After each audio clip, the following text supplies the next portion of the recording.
आप सभी को मेरा नमस्कार। मैं अंकित दागड़ एग्रीकल्चर मास्टरमाइंड यूट्यूब चैनल में आप सभी का स्वागत है। तो फाइनली आपका जो रिजल्ट है वो जो आ चुका है अलॉटमेंट का, ठीक है। और अब हम बात करेंगे कि क्या कट ऑफ रहा है ओबीसी, एससी, एसटी और हमारे जनरल कैटेगरी वाले बच्चों के साथ।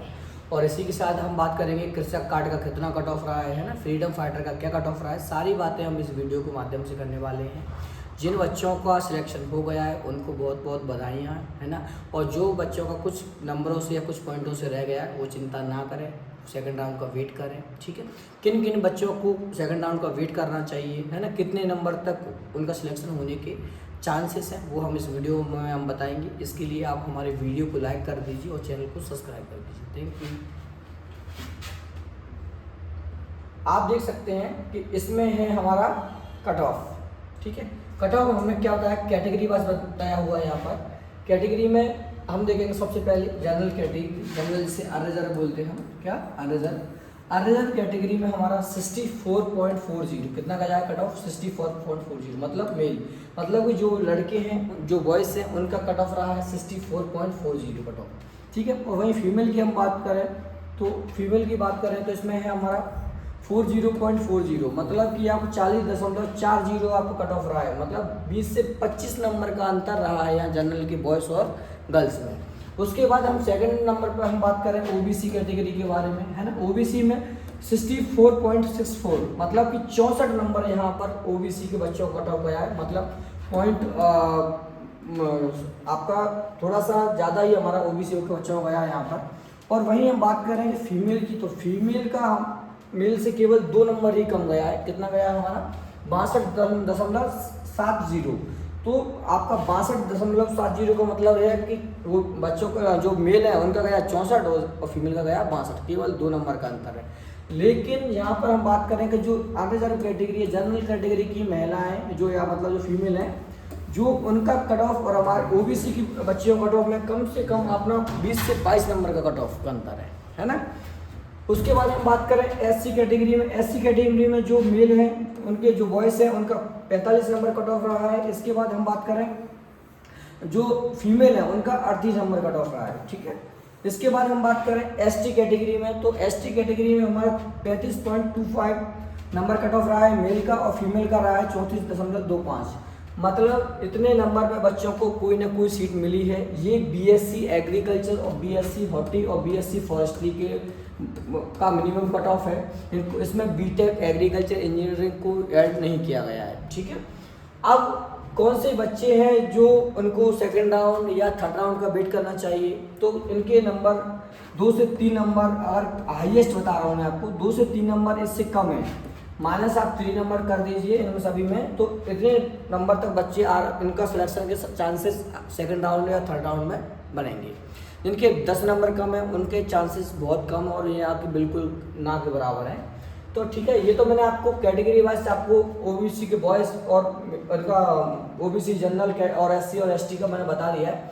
इसमें हम बात करें कृषक कार्ड की, कृषक कार्ड जिन बच्चों ने लगाया था उनका भी 64.2 के लगभग कट ऑफ गया है यहाँ पर, ठीक है। और इसके बाद हम बात करने वाले हैं जो जिन बच्चों ने फ्रीडम फाइटर का कार्ड लगाया था उनका मात्र 28 नंबर के लगभग कट ऑफ रहा है। कितना, मात्र 28। तो उसका बहुत फ़ायदा हुआ है जिन बच्चों ने ये कार्ड लगाए हुए हैं उनका।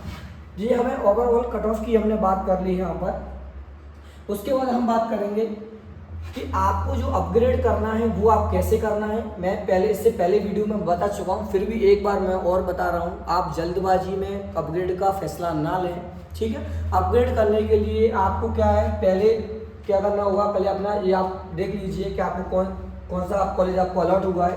फिर जैसे आप डाउनलोड अलॉटमेंट में आप क्लिक कर दोगे तो ये पूरी आपको स्टार्ट कर दिखाई देने लगेगा, है ना। और यहाँ पर आपको कॉलेज कौन सा अलॉट हुआ है वो कॉलेज आपको दिखाई देने लगेगा। जैसे एग्रीकल्चर ग्वालियर का टीकमगढ़ कॉलेज यहाँ पर बच्चे को अलॉट हुआ है, ठीक है। अलॉटेड ईडब्ल्यूएस से मिला है इनको, है ना। अब आपको सीट लॉक करने के लिए आपको 5,000 रुपये का क्या करना होगा, पेमेंट करना होगा। और पेमेंट आपको कहाँ से होगा, ये आपको आगे से यहीं पर आपको पेमेंट का ऑप्शन आएगा, उस पर आप क्लिक करोगे तो यहाँ से आपका 5,000 रुपये का पेमेंट है वो हो जाएगा, ठीक है। ये ऑनलाइन होगा और होने के बाद ये आपका नॉन रिफंडेबल होता है। अगर आप भविष्य में या मतलब आप कॉलेज नहीं लेना चाहते हो तो वो आपका रिफंड नहीं होगा, ना ही ये आपकी फीस में ऐड होता है, ठीक है। तो ये आपके 5,000 रुपये आपको क्या रहेंगे, सीट लॉक करने का रहेगा। अगर आपने फर्स्ट राउंड में सीट लॉक कर ली, ठीक है, सीट लॉक करने के बाद आपको अगर आप अपग्रेड डालते हो, अगर कॉलेज आपका अपग्रेड होता है तो आपको दोबारा से ये 5,000 रुपये नहीं देना होंगे, ठीक है। अगर अपग्रेड नहीं भी होता है तब भी आपको 5,000 रुपये आपके जो एक बार आपने पे कर दिए तो उस केवल सिंगल बार मतलब वन बार ही आपको क्या करना है, 5,000 रुपये का पेमेंट करना है। तो ये आपकी पूरी जो प्रोसेस है वो आपको समझ में आ गई होगी। इसके साथ अब अप्लाई फॉर अपग्रेडेशन के लिए आप इस तारीख पर क्लिक करके आप अप्लाई फॉर अपग्रेडेशन पर डाल सकते हैं। अब अपग्रेडेशन होता कैसे है और क्या इसकी जो क्राइटेरिया रहता है वो मैं आपको बता देता हूँ, ठीक है। जैसे आपको जो आपकी प्रेफरेंस है, जैसे आपने पहले पे क्या पढ़ा था, पहले पे आपने ग्वालियर फिल किया था, क्या किया था, ग्वालियर, ठीक है। दूसरे पे आपने जबलपुर किया था, क्या ना, क्या किया था, जबलपुर किया था। फिर उसके बाद आपने इंदौर किया था, क्या मिला था, इंदौर किया था, है ना। इंदौर के बाद आपने रीवा किया। तो आपको कौन सी प्रेफरेंस मिली, 4th नंबर की कॉलेज, मतलब कॉलेज ऑफ एग्रीकल्चर रीवा आपको प्राप्त हो गया, ठीक है। इसके नीचे आपको क्या था, खुराई था, क्या था, खुराई था। अब रीवा आपको अलॉट हुआ है तो इसमें जब आप अपग्रेड करोगे, आपका मतलब होता है ऊपर, क्या, ऊपर। तो अपग्रेड में क्या रहेगा कि आपको इसके जस्ट या तो इंदौर मिल सकता है, अगर सीट खाली होगी तो आप या जबलपुर मिल सकता है या आपको ग्वालियर मिल सकता है। इसके ऊपर वाले ही कॉलेज मिलेंगे, इसके नीचे वाला कॉलेज आपको नहीं मिलेगा, ये आपको ध्यान रखना है। अगर आप चाहते हो कि इनके ऊपर अच्छे कॉलेज हैं या फिर मतलब आप इसके ऊपर चाहते हो अपग्रेड के लिए, तभी आप अपग्रेड के लिए डालें। अगर आप नहीं चाहते तो आप नहीं डालें। एक क्वेश्चन और था बच्चों के मन में कि सर मैंने अपग्रेड के लिए डाला तो क्या मेरा ये वाला कॉलेज चला जाएगा, ऐसा नहीं होगा। ये आपका फिक्स हो चुका है, आप 5,000 की आप फ्लिक कटा सकोगे तो ये आपका फिक्स हो गया है। आप अपग्रेड करोगे, हो जाएगा तो आपको दूसरा कॉलेज मिल जाएगा, है ना, और नहीं होगा तो आपका ये तो रहेगा ही। ये आ गया समझ में। और 5,000 जो आपने पे किए हैं वो एक बार ही पे होंगे, दोबारा आपको दूसरा कॉलेज अलॉट हो जाता है तो नहीं पे करना होंगे, ठीक है। अगर अब आपने अपग्रेड किया और अपग्रेड करने के बाद आपका कॉलेज अपग्रेड नहीं हुआ तो आपको जो पहले का कॉलेज था उसी में आपको जाना है, डॉक्यूमेंट का वेरिफिकेशन, जो डॉक्यूमेंट आपका जो वेरिफिकेशन मतलब एक तरीके से उसी में एडमिशन के लिए दोबारा से आपको वेरिफिकेशन होगा और आपको कॉलेज मिल जाएगा।